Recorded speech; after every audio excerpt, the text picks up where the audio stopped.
So I think we will start. I'm the small moderator for Vamsi. Vamsi is currently located in Los Angeles. He is originally from India, and he will tell us today something about maximizing customer loyalty through effective enterprise application integration. I hope I pronounce it okay. And he's a seasoned IT professional with 80 years of experience, has a lot of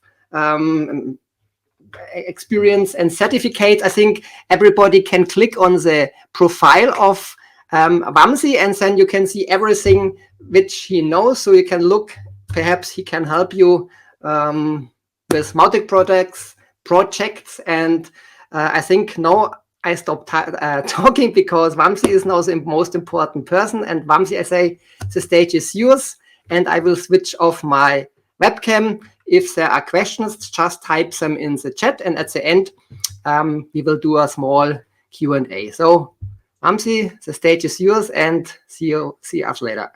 All right. Yeah. Thanks, Matthias, and thank you. And also, I want to thank Madeline and Ruth who helped coordinate this speaking opportunity with me.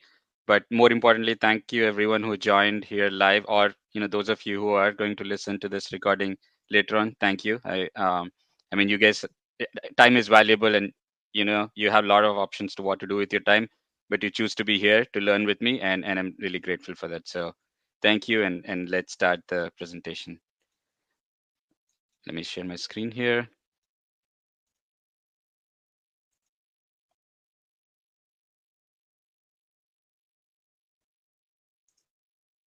Okay, so just a quick before I dive into the topic itself, just want to introduce myself. Want you guys to know what my background is. So I have about 18 years of experience in solution design, business analysis, most of in the IT area. I do have a postgraduate in business management, specializing in IT and marketing.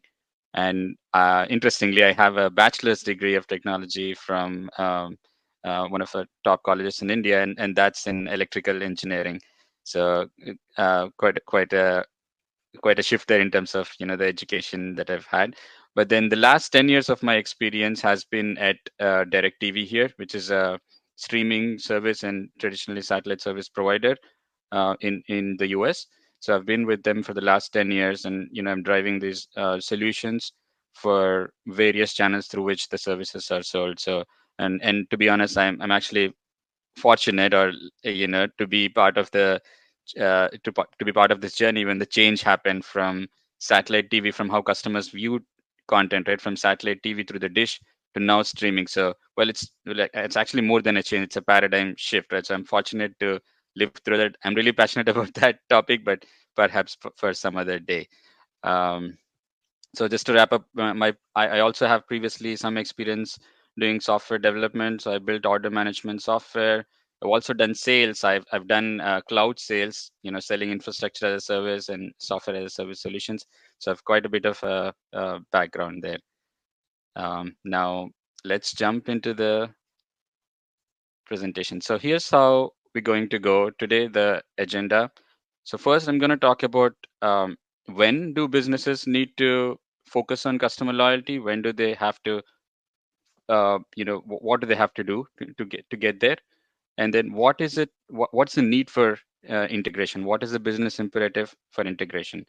Then I'll introduce what enterprise application integration. I'm going to refer to it as EAI, what that is. We'll talk about some of the types of application integration. I'm going to then cover some best practices and methodologies that can be used to implement EAI. And my favorite part of the presentation, the case studies. I wanted to share some case studies that I've come across where companies have successfully implemented EAI.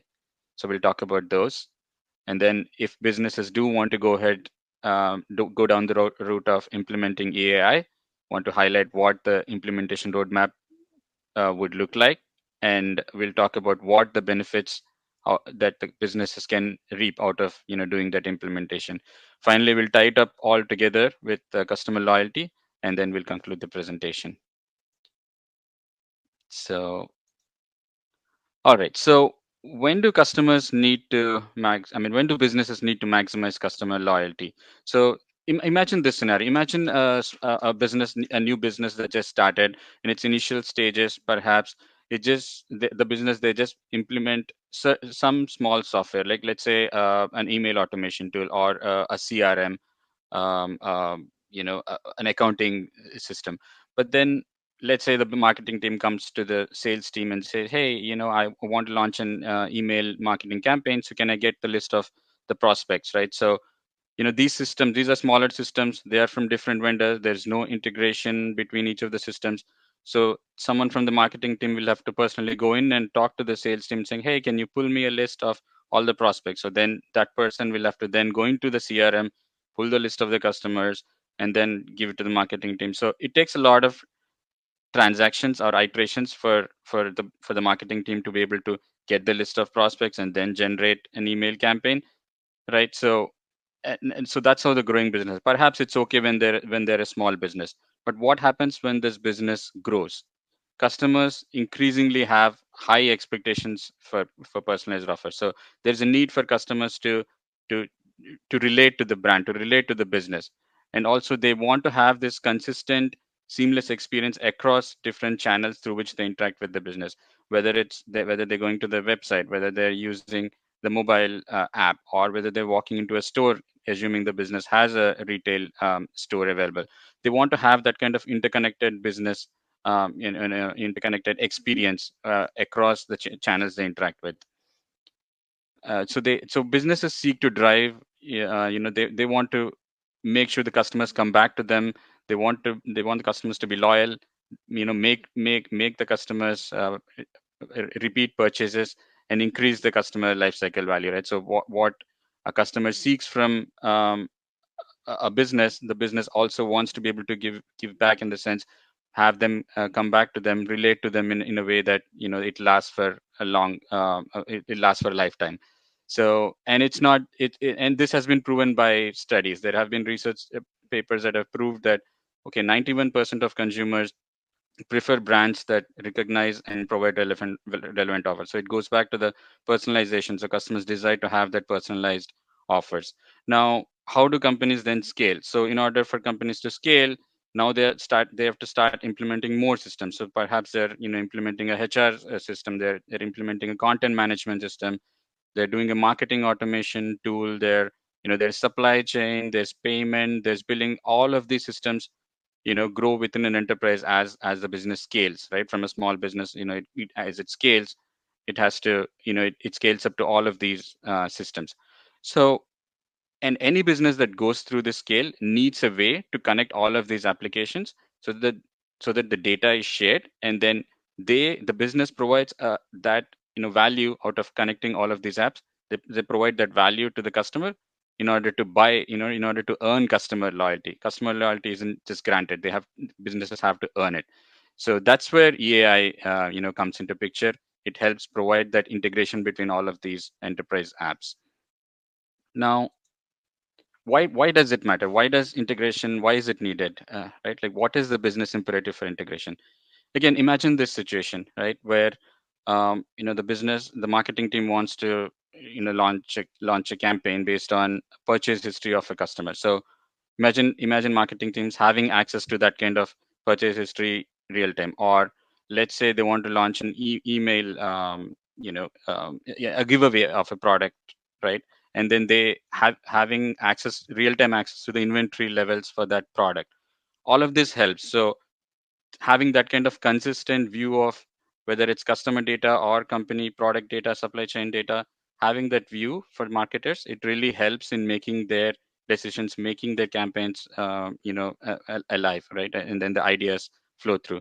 So instead, if this is not there, if the integration is not there, all of these systems are siloed. There are specific individuals, specific teams working on specific systems, but they're all leading to a fragmented experience, because the customer data, whether if the orders that the customers have placed is in the order management system, the payments that they've made is in the payment in invoice, the leads are in CRM, the customer interactions is elsewhere. So if it is siloed, then there is no value driven out of it, and then the marketing team or the sales team or the customer service team, they struggle to make sense of it, and with outdated or conflicting data. So that's where integration would help. Now again, imagine the campaign has been created, they want to get through approvals, right? So typical way would be to, hey, go up the chain and have the executives approve certain campaigns. Typically, again, it needs someone to log into the system, campaign management system, and log in and approve the campaigns, or maybe send them an email and have them respond to an email with approval. But how about if that integration is built straight into the instant messaging? So as soon as a campaign is created, there are instant messages that go out to the executives seeking their approval. So it's one click approval for the executives, and it makes it much faster for them to go through the process of approving. So again, the bottom line being, the integration helps remove these bottlenecks in several of these business processes as well.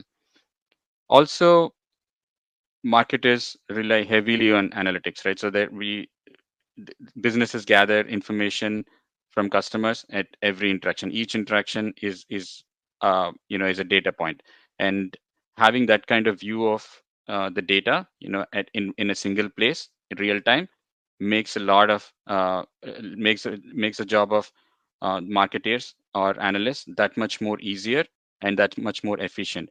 So instead of having, and I'll talk about some of this again in the case study when we talk about it, but each interaction, instead of, let's say, retail store interaction, it doesn't have to be limited there. All of those interactions can be connected, integrated together into a single view of all the analytics, and integration can make that happen. Now from a sales perspective, right? So again, I've told you, I've done sales before, so I know how hard it is when we call up a prospect and realizing that they've already made a purchase, probably because the lead didn't flow through to me as a salesperson in time, right? So having that kind of integration from the CRM to the sales team, it helps nurture leads quickly in a timely manner, so that the revenues do not take a hit. If the leads are not nurtured on a timely basis, then it just, conversion rates just don't uh, mean much. Also, I want to talk more about the personalization, right? So for marketers to be able to do personalization, and if there is no integration, they'll have to rely on like manual segmentation. And oftentimes what happens is that manual segmentation is not real time. So if that data is not available real time, they it gets outdated soon, and by the time they launch the campaign, the segmentation has changed or the customer has moved, and so on. So again, having that kind of access, real time access to data, will help marketers react to the changes real time, and then provide effective personalization or personalized offers to the customer. Again, there are studies that back this. There are studies that say that productivity gains, if integration is implemented, there is productivity gains. In fact, if there is poor integration, there is a loss of about 20 to 30% revenue in the business. So that is where enterprise application integration comes into picture. So let's talk a bit about that. What is the definition of EAI? So the way I see it, I mean, the definition is, it refers to the seamless connection and coordination of various software applications. But the way I see it, it addresses a lack of communication. So if you look at the diagram here, there is the CRM, there is the supply chain management, there is the ERP, and there are several other apps. Like there is offer management, there is campaign management, there's catalog. How do all of these tie together, and how does the data flow through for businesses to make sense of it? That's where EAI comes in. What it does is it enables real-time data exchange between these systems and breaking down the silos. So they're no longer in individual systems alone. The data in a meaningful way is transferred and translated across all of these different systems, and available for the business users to make decisions. Um, it again, the data is being replicated, but it minimizes duplication. So the data flows through, but it's not really duplicated in the sense that it resides everywhere. The data flow is more real time. More importantly, though, it facilitates agility. Like I said, in responding to market changes, the moment something then the business needs to react to market change, the data is already there, and they're able to make immediate reactive decisions instead of having to fetch data from a different system and then go through the analysis and make that change. So there are a couple of different types of integration that can happen. I just want to briefly touch on that. So I listed here there is a presentation integration. So that primarily deals with having a UI level integration, which it merges one or more applications together, but it's more at the UI level. So while this is kind, it's also sometimes referred to as screen scraping and so on. While this method is still employed in some places, it's considered outdated. The advantage, obviously, is that there is a unified user interface, so all of the information is available in one place. So it perhaps is appropriate for smaller applications, but then it definitely is outdated, and there is not a lot of sophistication. So it cannot be a comprehensive integration, and a lot of customization might have to built in.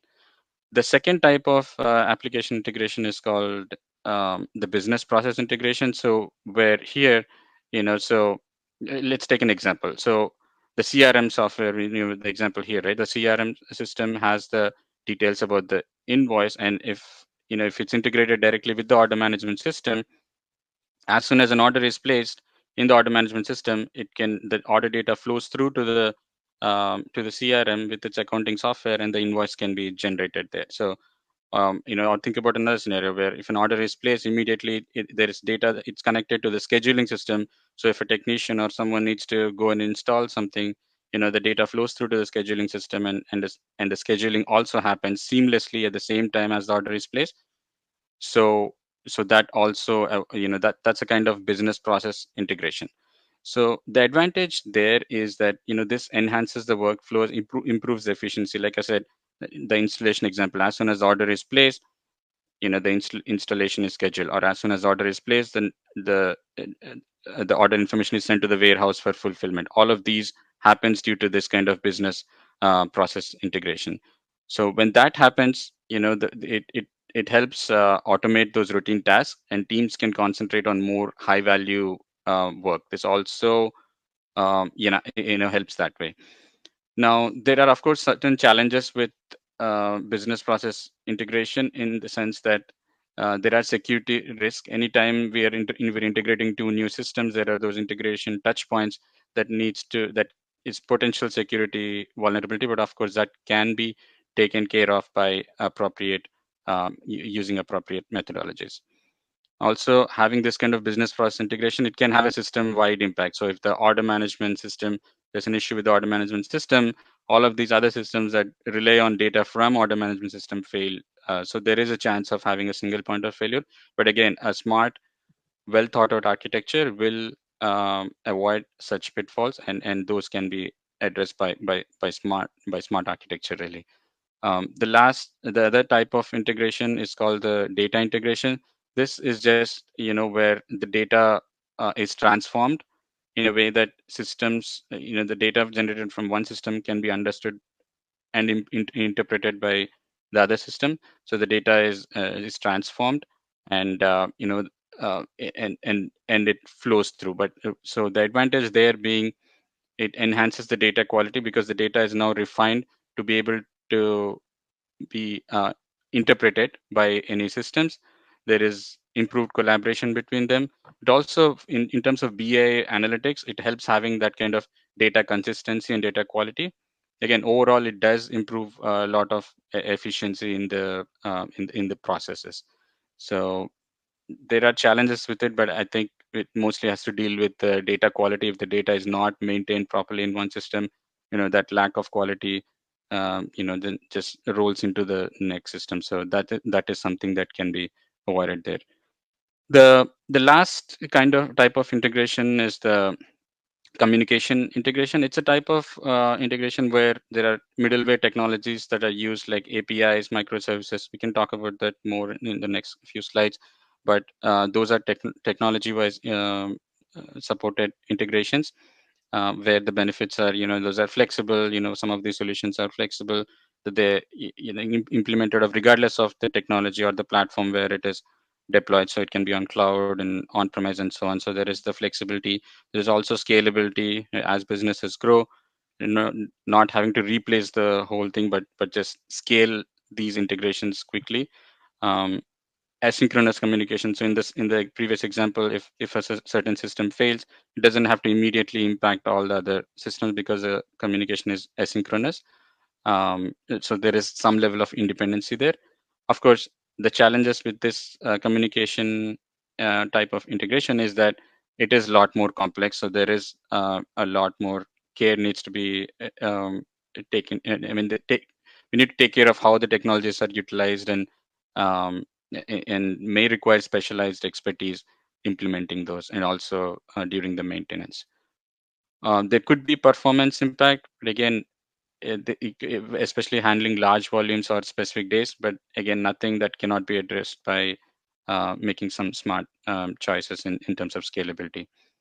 There are again security risk. Anytime an API microservice is exposed, that needs to make we need to make sure that has the appropriate security functions built in, so that takes care of any vulnerabilities.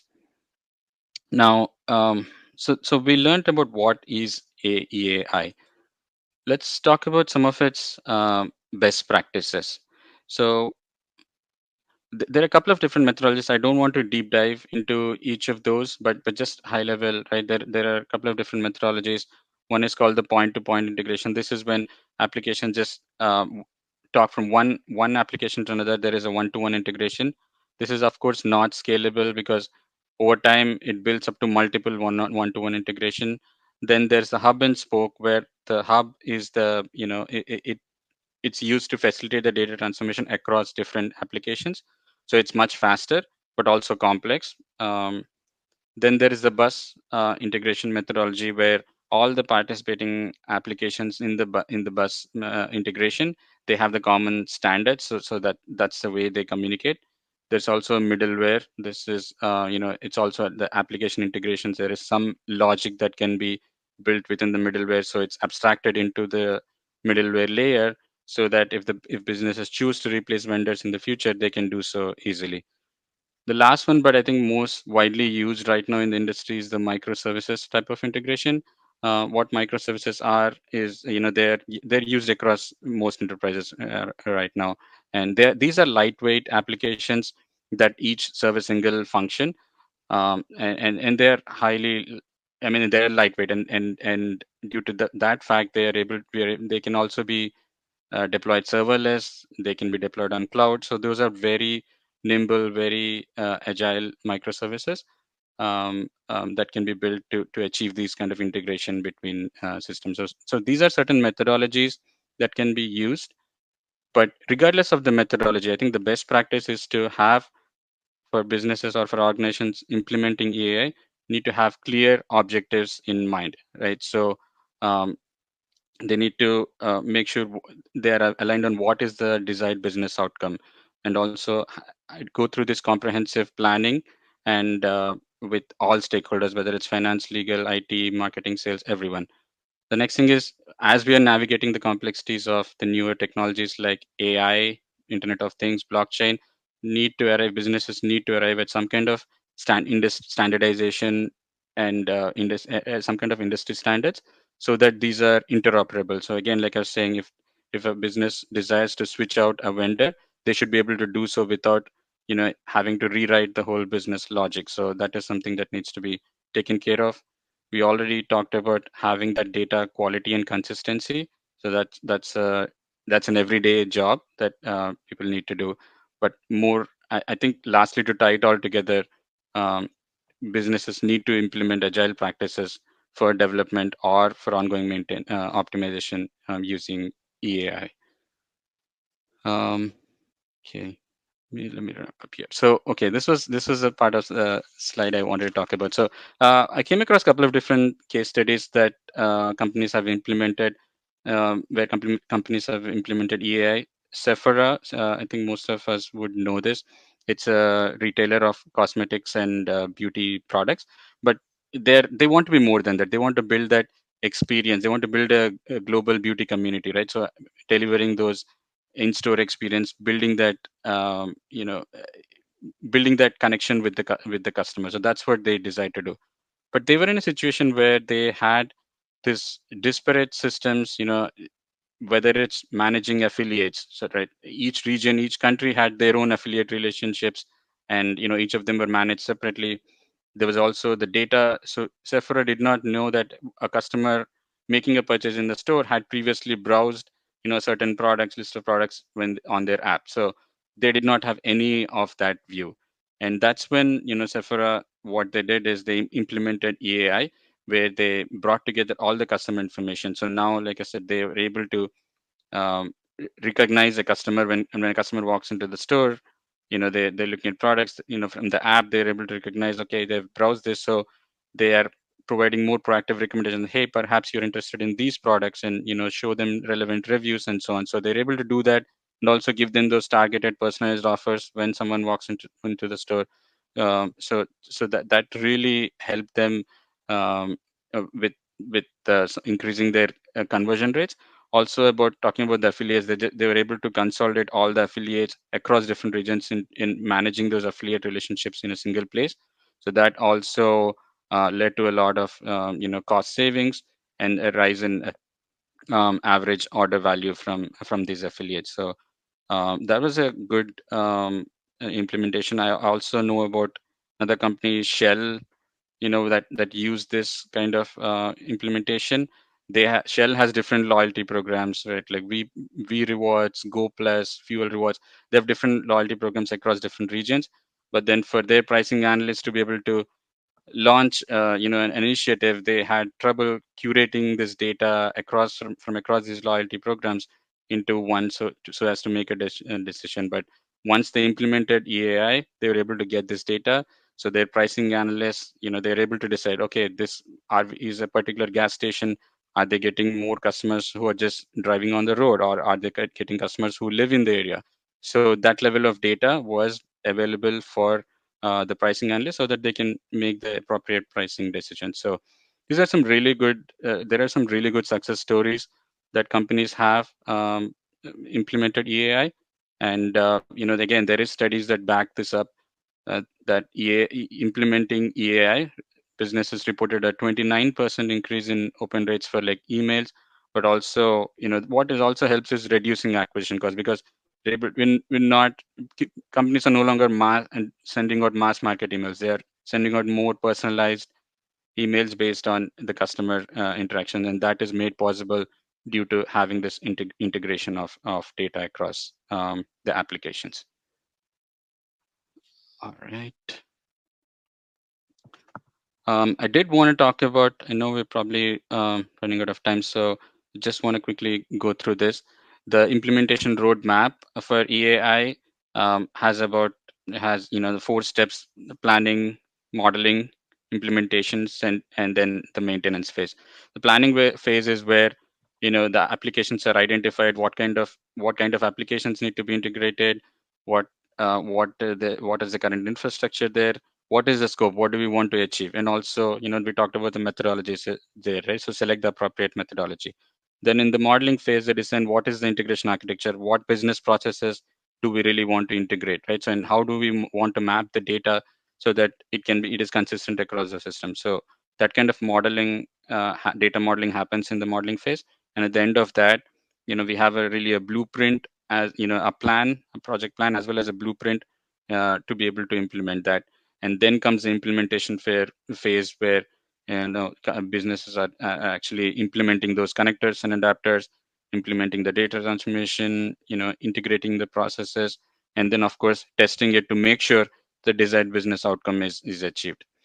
Now the maintenance phase, it's more, it's once it is implemented, being able to monitor and manage, and if there are errors or anything, being able to fix those. Also, as business, we all know, evolves and the needs evolve. So as needs evolve, how do those changes get incorporated back into the systems, into EAI? That is the maintenance phase. And of course provide support and troubleshooting. So there is by doing this kind of implementation, there is of course tangible benefits for businesses. These are quantifiable real benefits. There is increased customer retention and loyalty. We talked about some of the case studies. There is revenue growth. So customers no longer want just generic content, generic offering. They want to be able to relate to the business. So personalized offers is the is so if a customer, whether it's in an online sale, if they accept an offer or decline certain, every action they take, companies get the data to be able to suggest the next best action. So all of these are made possible again through EAI having that kind of access to data. There is definitely a lot of cost savings because of the operational efficiencies we talked about, where one person doesn't have to go into multiple systems, but the data is available across in order to make those decisions. We talked about having reduced acquisition costs.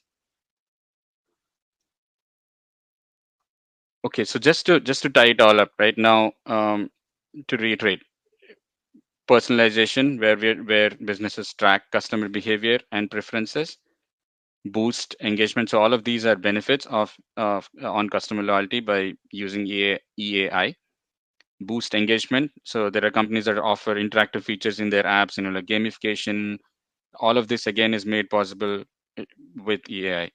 Convenience. So customer, if they make an online purchase, they earn some rewards, they should be able to redeem those immediately, by walking into a store, right? So when they walk into a store, so that having that kind of easy access, it provides that kind of convenience for customers. And again, for marketeers, all of these interactions lead to valuable data that can drive insights and further improve the loyalty program, and like I said, earn that customer loyalty. um, so I think that's it. I want to leave everyone with this thought of how in today's competitive market, EAI is a very powerful, I strongly believe it's a very powerful framework of tools and processes, of course, for optimizing customer management, providing them the right offers, giving them more personalized offers, deciding what's the next best action is. All of this resulting in driving business growth. And it becomes important that by integrating data and systems across the enterprise, they can deliver this kind of consistent experience and increase the revenue and earn that loyalty. So with that, I think I am at the end of my presentation. Again, thank you everyone for listening in. I really appreciate each one of you. Thank you. Okay, thank you. Very interesting. Perhaps there are some questions. If you have something, Sure. just type it in the chat um, until somebody is thinking about what you want to ask. What I'm interested, are there some special challenges or something like this when a company wants to implement it in an enterprise environment? Do you know something where you say, okay, you have to care about this or this? Yeah, I think that's a good question. So there are a couple of different challenges. Of course, cost is the primary thing.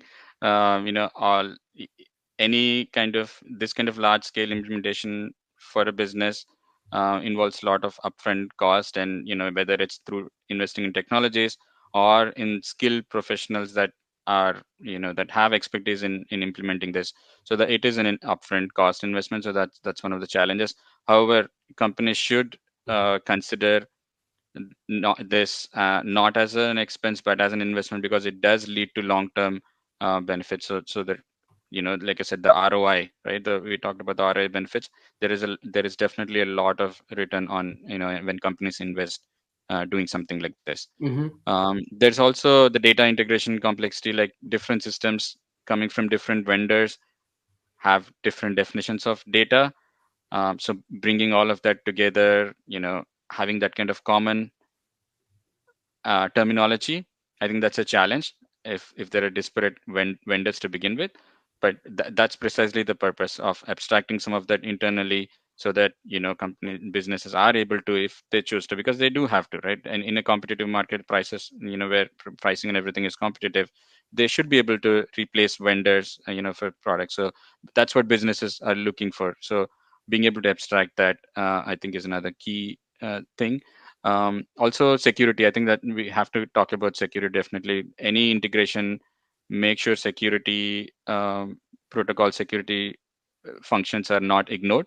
And finally, I think the privacy is a big thing. So we're talking about customer data here. There are a lot of privacy regulations, whether it's CCPA out here in California, there's GDPR, there's several privacy laws. So make sure during the implementation that all of the privacy laws are being addressed with regards to customer data. So yeah, so that those are the couple of challenges I see, Matthias. But again, it's a good investment that companies can make. Okay, we have a question from Lola. I will show it on the stage. Perhaps you also can answer something about this. Okay. Can you see it? Yes, I can see it. Oh, Okay. okay, you see it. Okay. So um, I'm not. I read the question. Thank you, Lola. Thanks for asking the question. So I'm not very familiar with the Symphony or the I do know about Mautic, but I'm not very familiar with the Symphony ecosystem. But here's what I have to say, right? I think at least in my experience, I've seen companies where I've talked about the campaign work campaign management system, right? So in the companies I've worked with, there is the campaign management system is actually interacted with Microsoft Teams, right? So the IM system. So when a campaign is created, the approvals go directly come in as an IM message, pop up on the Teams, and then the executives are able to review most of the details there without having to click and go to another website, and then the approvals go through. So yes, I'm sure there are methodologies that can help with that kind of integration. So, sorry, I don't know specifics, but I'm sure there would be. I Okay. do see, I think, a follow-up question from Lola. Yes, I also might. I show it on the stage now. Okay, Yes. okay, all right. Yeah, so yeah, exactly. So there would be definitely be REST APIs. Um, the REST APIs. So microservices is what um, most of my so in one of my previous companies there was SAP that was used, and this was this was again a large entertainment company out here in Los Angeles. They had um, intellectual property rights for their shows, for their movies. So how does this data flow through to whether it's partners or through internal systems that make the sale of certain content to distributors, right? So that kind of integration in some cases was achieved through APIs wherever the providers had those kind of API capabilities, but also there are mechanisms to send messages, right?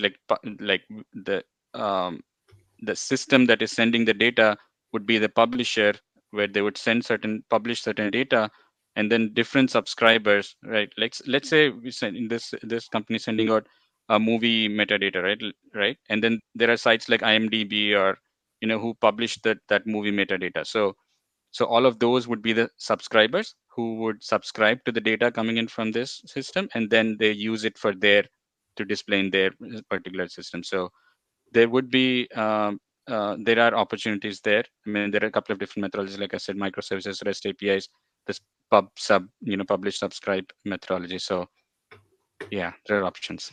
Okay. Very nice. Some more question. I look in the chat. Currently not. If somebody has still some question now, take your last chance.